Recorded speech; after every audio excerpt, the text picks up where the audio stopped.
Imagine this.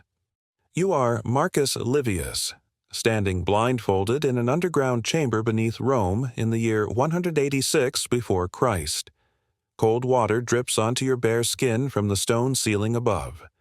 You hear screams echoing from deeper tunnels, mixed with frantic drumming and wild laughter. Your hands are bound behind your back with leather cords that cut into your wrists. Tonight you will witness things that could get you executed. Rituals the Senate has declared punishable by death. What you do not realize yet is that 7,000 other Romans are doing exactly what you are doing right now, and the government is hunting every single one of them. The air in the chamber reeks of wine, sweat, and something else you cannot identify. Something ancient and forbidden. Through the thin fabric covering your eyes, you see flickering orange light. Torches. The drumming grows louder, faster, more urgent. Someone removes your blindfold, and what you see in that moment will change everything you believe about Roman religion, Roman law, and the hidden networks of power that operate beneath the surface of civilization itself. Think Romans were all about dignified togas and marble temples. Think their religion was just sacrificing bulls to Jupiter in broad daylight. You are about to discover that beneath official Rome, a parallel world existed. Secret cults that promised transformation through forbidden knowledge. Underground temples where initiates experienced rituals so extreme that participants either emerged enlightened or destroyed. This was not fringe behavior practiced by desperate outcasts. These mystery cults attracted senators, generals, wealthy merchants, and thousands of ordinary citizens who risked everything for what happened in those hidden chambers. What makes this truly disturbing is not just what occurred during these ceremonies. It is how systematically organized they were, how deeply they penetrated Roman society, and how violently the authorities responded when they finally understood the threat. The Bacchanalia scandal of 186 before Christ was not an isolated incident. It was the moment Rome realized that secret religious movements had created alternative power structures capable of challenging the state itself. The investigation began with a prostitute. Hispala Facenia had worked in Rome's entertainment district for years, servicing clients from every social class. She knew secrets that respectable Romans would never acknowledge publicly. When her young lover, Ebutius, confessed he was being initiated into the cult of Bacchus, she understood immediately the danger he faced. She had seen what happened to initiates, the things they were required to do, the oaths they swore that superseded loyalty to Rome itself. Hispala went to the authorities with information that would trigger the largest religious persecution in Republican Roman history. She testified before Consul Spurius Postumius Albinus, describing in explicit detail what occurred during Bacchanalian rites. The testimony, preserved by the historian Livy in his account written nearly 2 centuries later, describes ceremonies that sound impossible to believe. Yet, archaeological evidence and legal documents confirm every horrifying detail. The cult gatherings happened at night in sacred groves outside Rome's walls. Initiates arrived after dark, following coded signals and passwords that changed weekly. The high priestess Pacula Annia had restructured the cult years earlier, transforming it from a women's religious society meeting 3 times annually into a mixed-gender organization, conducting rituals 5 nights per month. This was not just a scheduling change. It was a revolution that made the cult accessible to anyone seeking initiation, dramatically expanding its reach and power. The rituals themselves combined religious ecstasy with systematic indoctrination. New initiates were led to underground temples, elaborate spaces carved from natural caves or constructed beneath the ground. The chambers featured altars, ceremonial equipment, and spaces designed for specific ritual purposes that remain disturbing even by modern standards.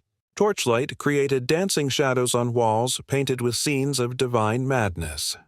The god Bacchus, also called Dionysus, represented liberation from civilized constraints. His worship promised transformation through the dissolution of normal social boundaries. What happened during these ceremonies went far beyond drinking wine and dancing. According to testimony given under oath to Roman magistrates, initiates were required to participate in activities that violated fundamental Roman values. The oaths sworn during initiation bound participants to absolute loyalty to the cult, superseding their obligations to family, state, and traditional gods. This created a parallel hierarchy of authority that competed directly with Rome's political structure. The scale of the conspiracy shocked investigators. As the Senate's inquiry deepened, they discovered an underground network extending throughout Italy. 7,000 people had been initiated. These were not random individuals, but members of prominent families, military officers, successful merchants, and citizens whose public reputations appeared beyond reproach. During the day, they performed their civic duties. At night, they participated in secret rituals that completely contradicted their public personas. The Senate's response was swift and brutal. The Senatus Consultum de Bacchanalibus, a bronze tablet preserving the decree that survives to this day, ordered the immediate suppression of all Bacchanalian worship throughout Italy. Exceptions were granted only for traditional family shrines under strict government supervision. Anyone who had participated in the cult faced investigation. Those who had held leadership positions or committed serious offenses during rituals were executed. The rest were imprisoned or exiled. But here is what makes this truly disturbing. The Bacchanalia was just the beginning. While Roman authorities congratulated themselves on crushing one dangerous cult, other mystery religions were quietly establishing themselves throughout the empire. The temples of Isis, the Egyptian goddess, were already operating in Rome itself. What would happen there would make the Bacchanalian scandal look like a temple fundraiser. The cult of Isis arrived in Rome during the chaotic final years of the Republic, brought by merchants, sailors, and soldiers who had encountered Egyptian religion in Alexandria and other eastern Mediterranean ports. Unlike traditional Roman religion with its public ceremonies and civic obligations, the Isis cult offered something radically different: personal salvation through direct communion with the goddess, secret knowledge available only to initiates, rituals conducted in darkness that promised transformation of the soul. The Temple of Isis in the Campus. Martius became one of Rome's most popular religious sites by the early 1st century after Christ. Wealthy Romans, particularly women, flocked to its ceremonies. The appeal was obvious. While traditional Roman religion offered little personal spiritual fulfillment, focusing instead on maintaining proper relationships with gods to ensure state prosperity, the Egyptian mysteries promised individual enlightenment and personal connection with divine power. But beneath the appealing promises of spiritual transformation, something far more sinister was operating.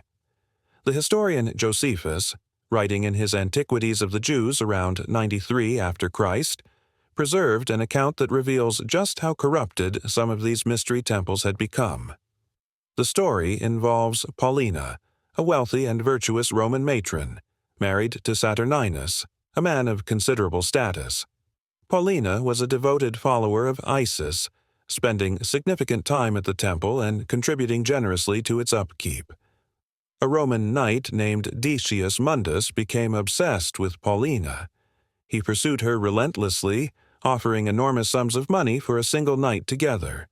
She refused every advance, remaining faithful to her marriage despite offers that exceeded 200,000 drachmas, a fortune that could purchase multiple estates. Mundus's obsession deepened into desperation. He decided that if money could not buy Paulina's consent, perhaps religion could provide what wealth could not. Mundus approached the priests of Isis with a proposition. He offered them 25,000 drachmas, with an additional 50,000 going directly to the eldest priest if they would arrange for him to spend a night with Paulina in the temple. The priests accepted immediately. What followed was an elaborate deception that exploited Paulina's sincere religious devotion in the most cynical way imaginable. The priests went to Paulina claiming they had received a divine message, The god Anubis himself, the jackal-headed deity who guided souls to the afterlife, had appeared to them in visions. He desired to commune with Paulina in his sacred chamber within the temple. This was an extraordinary honor, they explained. Few mortals ever received such divine attention. Paulina should prepare herself for a night of spiritual ecstasy in the presence of the god. Paulina was overwhelmed with religious joy. She informed her husband of the miraculous invitation, and he, sharing her devotion to Egyptian religion, gave his blessing. Paulina prepared herself through ritual purification, fasting, and prayer. On the appointed night, she entered the temple wearing ceremonial garments, her mind focused on the spiritual experience ahead. The priests led her through passages into the inner sanctuary, to a chamber kept perpetually dark according to sacred custom. What happened next was not divine communion, but calculated rape. Decius Mundus was waiting in that darkened chamber, disguised as the god Anubis. The complete darkness, the ritual preparation, Paulina's religious expectation of encountering the divine, all combined to ensure she never questioned the deception. She believed absolutely that she was experiencing union with the god himself. The priests remained outside, ensuring privacy for what they knew was fraud and assault. 3 days later, Mundus encountered Paulina in public. Emboldened by his successful deception, he boasted to her about what had really happened in that temple chamber. He mocked her religious devotion, revealing that he had tricked her into intimacy by impersonating her god. The psychological destruction was immediate and total. Paulina's world collapsed. Her sacred experience was revealed as violation. Her religious devotion had been weaponized against her. Paulina told her husband everything. Saturninus, enraged beyond measure, brought the case directly to Emperor Tiberius. The emperor's investigation confirmed every detail. The priests confessed to their conspiracy when faced with torture and execution. Tiberius ordered swift punishment. The priests were crucified. Decius Mundus was exiled, though some accounts suggest his influential family later secured his return. The temple of Isis was demolished, its sacred statue thrown into the Tiber River. But here is what truly horrifies about this case. It was not an isolated incident. The investigation revealed that variations of this scheme operated in temples throughout Rome. The unique structure of mystery cults with their private initiation chambers, darkened spaces, and promises of divine encounters created perfect conditions for exploitation. Wealthy individuals could essentially purchase access to victims through corrupt priests who valued gold more than their sacred oaths. The aftermath sent shockwaves through Rome's religious establishment. Tiberius expelled 4,000 followers of Egyptian and Jewish cults from the city. Those of military age were forced into service in Sardinia, essentially a death sentence given the island's malarial climate. The rest faced exile if they refused to renounce their foreign religions. The emperor's message was clear. Mystery cults operating in darkness, promising secret knowledge, creating loyalty that superseded civic duty, these were threats to Roman order that would not be tolerated. Yet even as authorities cracked down on Egyptian mysteries, another cult was spreading through the empire's military camps. This one operated with such secrecy that most Romans never even knew it existed. Its initiates swore oaths that bound them more tightly than any legion loyalty oath. Its ceremonies involved ordeals so extreme that not all candidates survived, and its reach extended from Britain to Mesopotamia, creating an underground network that connected soldiers across the entire empire. Right now, you are feeling the weight of these revelations about Rome's hidden temple networks. This discomfort you are experiencing, it is the recognition that power and faith have always made dangerous partners. If you want to continue confronting these uncomfortable realities that ancient historians tried to bury, subscribe to keep accessing these hidden testimonies from Rome's darkest corners, because what comes next will shatter everything you thought you knew about early Christianity's persecution. The cult of Mithras appeared in Rome around the 1st century after Christ. though its origins remain mysterious even to modern scholars. Unlike other mystery religions that eventually became public knowledge, Mithraism maintained its secrecy so completely that we know about it primarily through archaeology rather than written accounts. What we have discovered in underground temples scattered across the former Roman Empire reveals a religion more structured, more demanding, and potentially more dangerous than anything else operating in the ancient world. The Mithraea, as these temples were called, were deliberately constructed underground or in caves. This was not simply atmospheric choice but theological necessity. Mithras was a god associated with cosmic order, with the structure that held chaos at bay. His temples recreated the cave where, according to mythology, he had slain the cosmic bull whose blood brought life to the world. Every Mithraeum followed the same basic design: a narrow rectangular space with benches running along both sides, an altar at one end, and always, dominating the space, the tauroctony. The image of Mithras killing the bull surrounded by symbolic figures whose meaning initiated understood but never revealed to outsiders. The religion spread primarily through the Roman military, carried by soldiers transferred between posts, shared in whispered conversations in frontier camps from Hadrian's Wall to the Euphrates River. Mithraism offered soldiers something the official state religion could not: a brotherhood based on shared ordeal rather than birth or wealth, the promise that dedication and courage could elevate even the lowest-ranked legionary to spiritual heights, a structure of 7 grades that mirrored and perhaps exceeded the military hierarchy itself. The 7 grades of initiation formed the core of Mithric practice. Raven, the entry level, represented the messenger of the gods. Bride symbolized the soul's relationship to divinity. Soldier marked the beginning of serious commitment.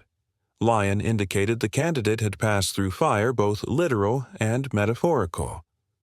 Persian acknowledged mastery of astrological and ritual knowledge. Sunrunner demonstrated the initiate's ability to guide others. And finally, Father, the highest grade, responsible for conducting rituals and maintaining the mysteries. Moving between these grades required endurance of specific ordeals. The archaeological evidence, combined with fragmentary literary references, suggests these were not symbolic ceremonies but genuine tests of physical and psychological endurance. Candidates might be branded with hot irons, marking them permanently as Mithras's servants. They endured simulated death experiences, buried alive in coffins while other initiates performed funeral rites above them. They fasted for extended periods, pushing their bodies to the edge of survival. They participated in the Taurobolium, standing in pits while bull's blood flowed over them from grating above, the warm blood coating their skin as they emerged reborn through the creature's death. The military connection made Mithraism uniquely dangerous from the government's perspective. When a cult's membership consists largely of armed, trained soldiers who have sworn oaths that supersede their military vows, that cult becomes a potential army within the army. Every legion, every auxiliary unit, every frontier garrison contained men whose ultimate loyalty was not to emperor or Rome, but to a god whose very existence was denied to non-initiates. The potential for coordinated action across the empire was implicit in the structure. Yet Mithraism never threatened Rome the way the Bacchanalia had. Perhaps because it remained exclusively male and primarily military, it did not create the cross-social class networks that had made earlier cults so dangerous. Or perhaps because its emphasis on discipline, hierarchy, and cosmic order aligned closely enough with Roman military values that commanders tolerated it as useful for unit cohesion. Some emperors, including Commodus, even received Mithric initiation themselves, recognizing its political utility. The temples themselves reveal the sophistication of Mithric organization. In Ostia, Rome's port city, archaeologists have uncovered more than 15 separate Mithraea, some elaborate underground complexes with multiple chambers. Each could accommodate perhaps 20 to 30 initiates at once.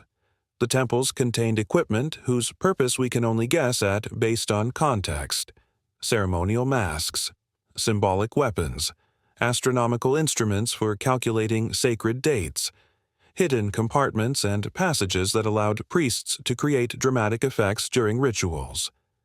But here is what makes Mithraism truly significant for understanding Roman religious politics. It represented exactly the kind of organization that should have terrified authorities. Secret knowledge, underground gatherings, oaths of absolute loyalty, systematic initiation creating bonds stronger than family or state. Yet it operated openly enough that we have archaeological evidence of Mithraea in Rome itself, some virtually next door to official temples. The military connection apparently provided protection that other mystery cults never enjoyed. This tolerance becomes even more remarkable when you understand what was happening simultaneously to another mystery cult. One that also promised salvation through secret knowledge, that gathered in darkness for rituals outsiders could not witness, that required initiates to consume sacred meals behind closed doors, that created loyalty superseding traditional civic obligations. The early Christians were being persecuted, investigated, and executed for practices that were structurally identical to Mithraism. The difference was not in what they did, but in who they were and what they threatened. The Roman governor, Pliny the Younger, stationed in Bithynia around 112 after Christ, wrote letters to Emperor Trajan that reveal exactly how Roman authorities viewed early Christianity. These letters, preserved in Pliny's published correspondence, provide the most detailed contemporary account of official Roman policy toward Christians. What they reveal is deeply disturbing when understood in the context of mystery cult persecution. Pliny described Christians as meeting before dawn to sing hymns to Christ as to a god. They swore oaths, though not for criminal purposes, but to abstain from theft, robbery, and adultery. They shared a common meal of ordinary food. All of this sounds relatively harmless. Yet Pliny treated it as a capital crime worthy of execution. Why? Because to Roman eyes, this looked exactly like every other dangerous mystery cult that had threatened the state. The secrecy was damning. Christians refused to worship publicly in traditional Roman fashion, instead gathering in private homes or even more suspiciously in underground catacombs. The oaths they swore created bonds that superseded family and civic duty. Jesus had reportedly said that his followers must hate their mother and father, abandon their families, put loyalty to him above all earthly ties. This was precisely the language that had made the Bacchanalia so threatening, a competing hierarchy of authority. The sacred meals were perhaps most suspicious of all. Christians consumed bread and wine that they claimed became the body and blood of their founder. They called these gatherings love feasts. They admitted only initiated members. The potential for misunderstanding was enormous. Romans heard about secret nocturnal gatherings where members consumed flesh and blood, called each other brother and sister, yet shared love feasts behind closed doors. The accusations of cannibalism and incest that followed were not random slander, but logical conclusions based on deliberate Christian secrecy. Pliny tortured 2 Christian deaconesses, female leaders called ministers, to extract the truth about what really happened during these ceremonies. The torture revealed nothing particularly shocking. Simple meals, hymns, prayers. But the very fact that torture was required to learn what Christians did in private confirmed for Romans that this was a mystery cult with something to hide. The structure was identical to cults that had previously threatened Roman order. The Christian insistence on exclusivity made everything worse. Mystery cults typically allowed members to participate in traditional Roman religion as well. You could be initiated into the mysteries of Isis while still sacrificing to Jupiter when civic duty required. Christians refused all compromise. They would not offer even token sacrifices to the emperor's genius. They would not acknowledge other gods. They claimed their god was the only true divinity, making all other worship demonic deception.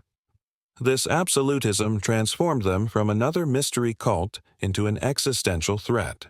The persecutions that followed were not random violence, but systematic attempts to crush what authorities viewed as a dangerous secret society. Pliny's letters to Trajan asked for guidance on procedure. Should he punish the name Christian itself, or only crimes associated with it? Should repentant apostates be pardoned? Should anonymous accusations be accepted, or only signed denunciations? Trajan's response established empire-wide policy. Christians who refused to recant and offer sacrifice must be executed. Those who apostatized should be released. Anonymous accusations must be rejected. This created a brutal but logical framework. Christians could avoid punishment through public demonstration that they had abandoned the cult. They must sacrifice to traditional gods before witnesses. Proving their loyalty to Rome superseded their religious commitment. Those who refused chose their secret loyalty over their lives. From the Roman perspective, this was not religious persecution, but security enforcement against a subversive organization. The parallels between Christian persecution and earlier mystery cult suppressions are striking and uncomfortable.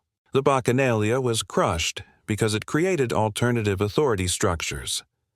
The ISIS cult faced periodic suppression when its secrecy enabled criminal exploitation. Mithraism survived because its military character made it useful rather than threatening.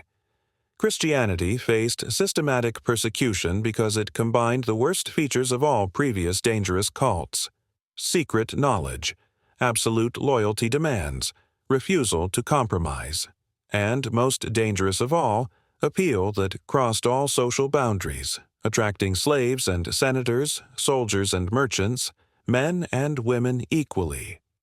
Yet, Christianity survived where other mystery cults eventually faded.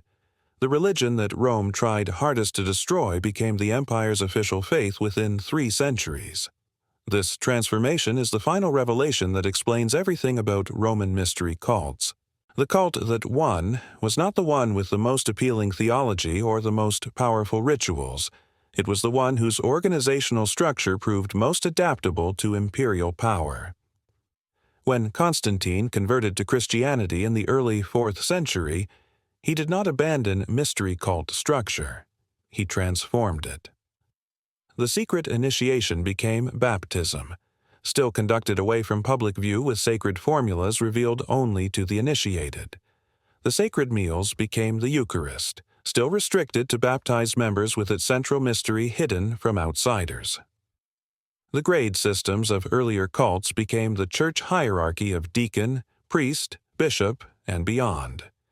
The underground temples emerged into daylight as basilicas, but their inner chambers remained restricted to clergy. The genius of Christian victory was recognizing that mystery cult structure itself was not the threat. It was the loyalty those structures commanded and where that loyalty was directed. By directing that loyalty toward an organization that supported, rather than challenged imperial authority, Christianity transformed from Rome's most dangerous enemy into its most useful tool. The emperor who had once persecuted Christians as subversives became the protector of a Christian empire. The cult structure remained. Only the management changed. Archaeological evidence from the 4th and 5th centuries shows Christian churches being built directly over demolished Mithraea. The Temple of Isis that Emperor Tiberius had destroyed was replaced centuries later by a Christian basilica. The sacred cave of Mithras became the crypt of a Christian saint. This was not coincidence, but deliberate appropriation. Christianity did not destroy mystery cult appeal. It absorbed and redirected it. The transformation reveals something profound about how religious movements gain power. The content of belief matters far less than the structure of organization. Mystery cults succeeded because they offered what Roman civic religion could not: personal transformation, sacred community, knowledge that elevated initiates above the uninitiated masses. Christianity offered the same things but with one crucial difference. It eventually made peace with imperial power rather than threatening it. You are Marcus Livius again, standing in that underground chamber. But now the blindfold is removed completely. You see the full gathering of initiates around you. You understand why the Senate feared these movements so deeply, not because of what happened in the rituals themselves, but because of the parallel power structures they created. Secret oaths that superseded public vows. Hidden hierarchies that competed with official authority. Communities bound by shared knowledge that excluded and therefore threatened those outside. The mystery cults of ancient Rome were not just religious movements. They were laboratories of social organization. Each one experimented with different ways to bind people together through shared ordeal, secret knowledge, and promised transformation. Some were crushed when authorities recognized their threat. Some were tolerated when their membership made suppression impractical.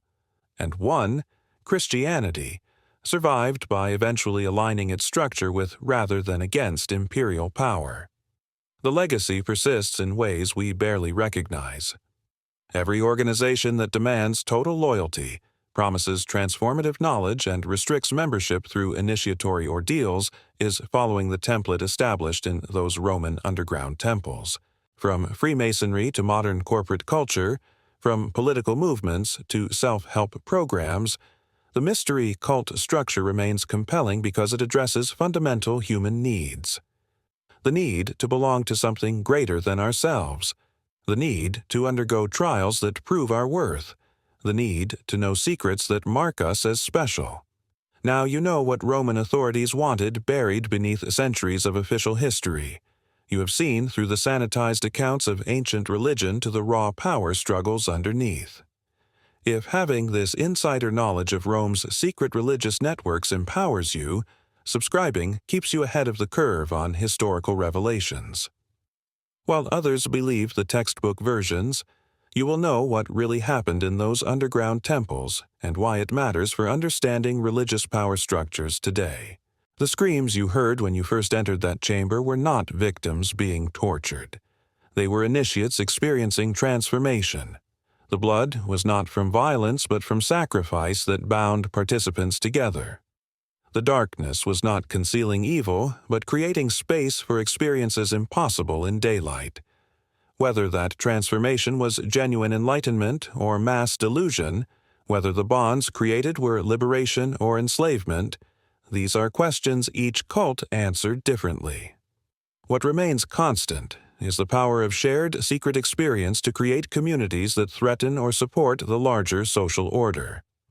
The Roman mystery cults remind us that religion and power can never be separated. Every faith that promises transformation creates alternative authority structures. Every community bound by secret knowledge challenges those outside its boundaries. Every oath of ultimate loyalty places that loyalty in competition with other claims. Rome tried to control this through persecution, tolerance, or eventually absorption. The methods changed, but the fundamental challenge remained. How does any society manage organizations that command deeper loyalty than the state itself? The mystery remains even now. Not what happened in those underground chambers, though much of that is lost forever, but why humans continue creating these structures despite their dangers. Why we seek transformation through ordeal. Why we value secret knowledge over public wisdom. Why we bind ourselves to communities that exclude others. The answer lies not in Roman history, but in ourselves. The initiates who gathered in darkness 2,000 years ago were no different from us. They sought meaning, belonging, and purpose in a world that offered none. They found it, for better or worse, in the mysteries. We continue seeking the same things through different means. The temples changed. The need remains.